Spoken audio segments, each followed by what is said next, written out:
नितीश कुमार यांनी 9व्यांदा घेतली मुख्यमंत्री पदाची शपथ। भाजपसोबत सत्ता स्थापन करत नितीश कुमार पुन्हा मुख्यमंत्री। भाजपचे सम्राट चौधरी, विजय सिन्हा उपमुख्यमंत्री।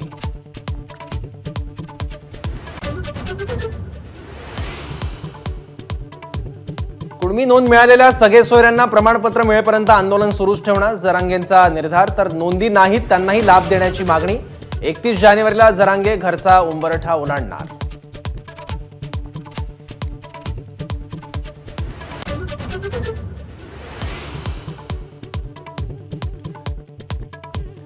कुणबी नोंदी नाहीत त्यांना मराठा समाजाचं वेगळं आरक्षण मिळणार। मंत्री चंद्रकांत पाटील यांचं आश्वासन।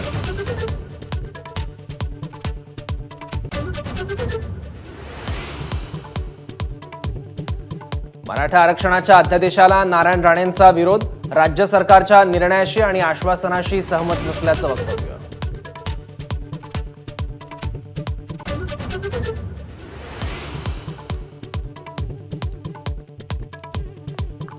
ओबीसींमध्ये आरक्षण संपल्याची भावना। मुख्यमंत्र्यांचं आम्ही ऐकतो पण मनाचं समाधान होत नाही।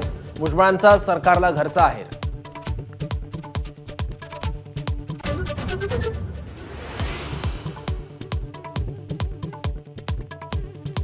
मराठा आरक्षणाच्या अधिसूचनेबाबत माहिती घेतल्यावर गैरसमज दूर होतील। मुख्यमंत्र्यांची प्रतिक्रिया। तर ओबीसींच्या आरक्षणाला धक्का नाही, फडणवीसांची माहिती।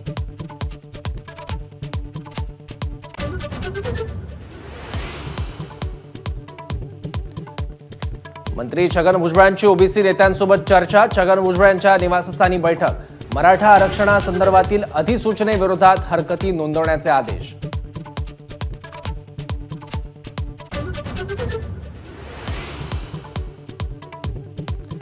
मराठा आरक्षणाबाबत सरकारच्या निर्णयातून ओबीसींचं नुकसान नाही। ओबीसी महासंघाचे अध्यक्ष बबनराव तायवाडेंचं वक्तव्य।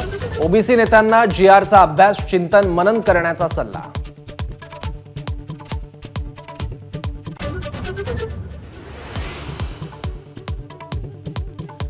छगन भुजबळांची ओबीसी आरक्षणासंदर्भातली भूमिका समता परिषदेची, राष्ट्रवादीची नाही।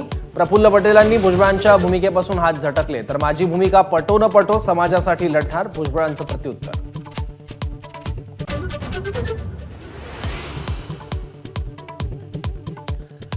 महाराष्ट्रातील सर्व शाळांमध्ये मराठी भाषा अनिवार्य करा, राज ठाकरेंची मागणी।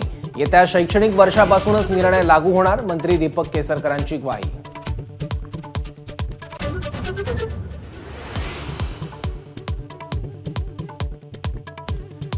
शेतकऱ्यांपुढे मला एकनाथ शिंदे महत्त्वाचे नाही। आमची पार्टी 2 आमदारांची असली तरी एक्स्ट्रा बच्चू कडू 100 आमदारांना पुरेसा आहे, बच्चू कडू यांचं वक्तव्य।